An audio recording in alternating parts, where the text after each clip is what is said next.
knows how to castrate a pig, ride a hog, and cut the pork from Washington, D.C. Now, wouldn't it be nice to give her an ally in the White House to help get the job done? That was the man many are now calling the Republican frontrunner, Wisconsin Governor Scott Walker, talking about freshman Senator Joni Ernst. She's the Republican behind the roast and ride, who may be Iowa's new kingmaker. I was out there and had a chance to talk to Walker before he jumped on his Harley. He's not quite a declared presidential candidate yet, but as we saw here in Iowa this weekend, Scott Walker is already hitting high gear, racing towards the front of the pack on his Harley and in the polls. So Governor Walker, you're up in the polls nationally. You got a big lead here in Iowa. You're the front runner now? I think Governor Bush is still probably up there up front just because he's going to have more money than just about all of us combined.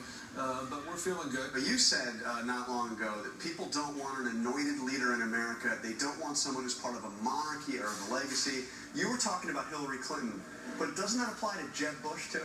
Well, I mean, I think it's really the contrary. I hope people, I hope Republicans, I hope independents, and even some discerning Democrats will see we're striking a stark contrast with Hillary Clinton. You know, we're new, fresh face, taking on someone from the past. If you got to run this Republican primary first, Jeb Bush, this would be the third Bush. You're talking about a monarchy, a legacy. Doesn't that apply to Jeb? Well, but again, I think it's one of those where in a Republican primary, if we were to get in, people want to see how you're going to step up and contrast yourself with Hillary Clinton. And the fact that she's not going through a primary, or at least a real primary, she's not going to be highly contested out there, I think is a disadvantage, not just for the Democrats, it's a disadvantage for the American people. So you said that the nominee should be a governor or former governor, and the running mate should be a governor or former governor.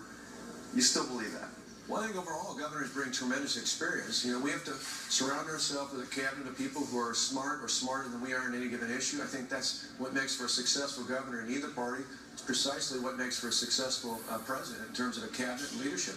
So would you categorically rule out a senator like Marco Rubio? No, I mean, I think my preference then, and it still is today, that I think governors are well-tested leaders because they don't just talk about it, they don't just give speech about it, they have to do it. But someone like Marco Rubio, I have real confidence in. Walker is best known for his controversial stand against unions in Wisconsin. He fended off a recall challenge and won re-election in November.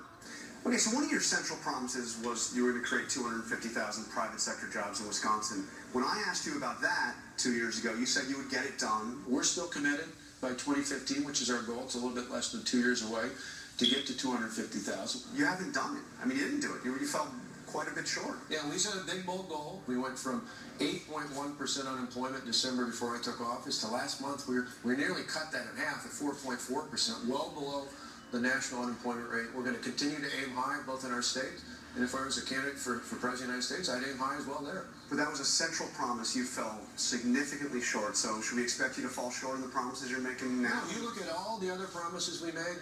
4 years in a row, property taxes were lower than we started. The next 2 years will be out there. We froze tuition.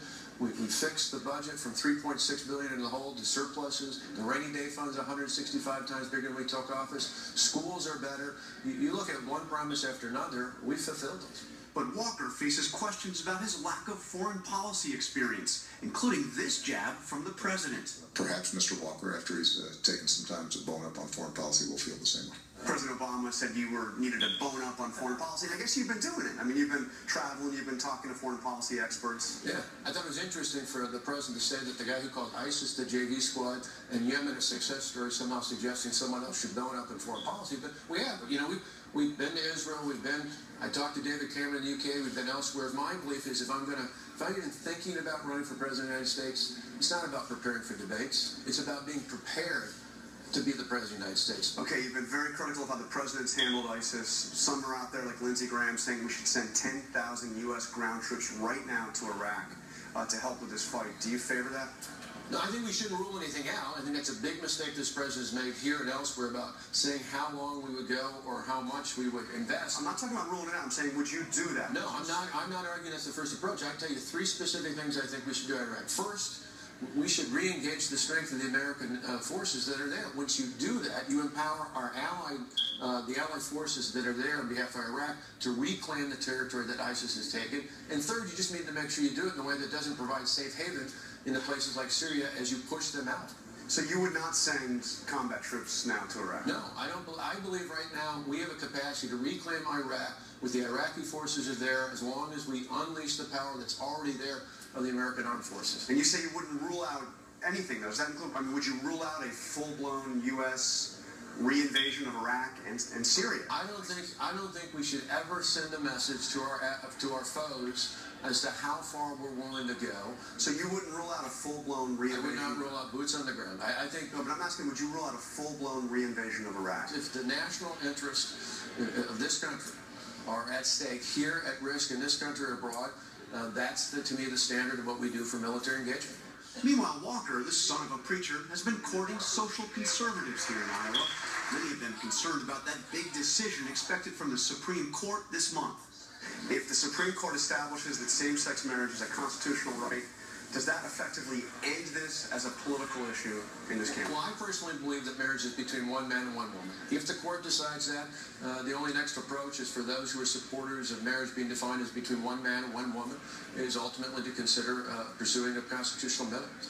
So you would favor a constitutional amendment that would say that states are allowed to ban same-sex marriage? I believe that the decision of defining marriage should be left up to the states, yeah. We had another big cultural moment. President Obama said Caitlyn Jenner coming out like that was an act of courage. Do you agree with that? Well, I think it's a personal decision. And to me, I don't know that there's anything more to comment on. It's just a personal decision. Walker looks, sounds, and acts like a presidential candidate, but he still hasn't made it official. Okay, when are we going to hear your decision?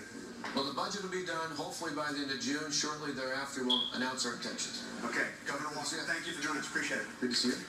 See you.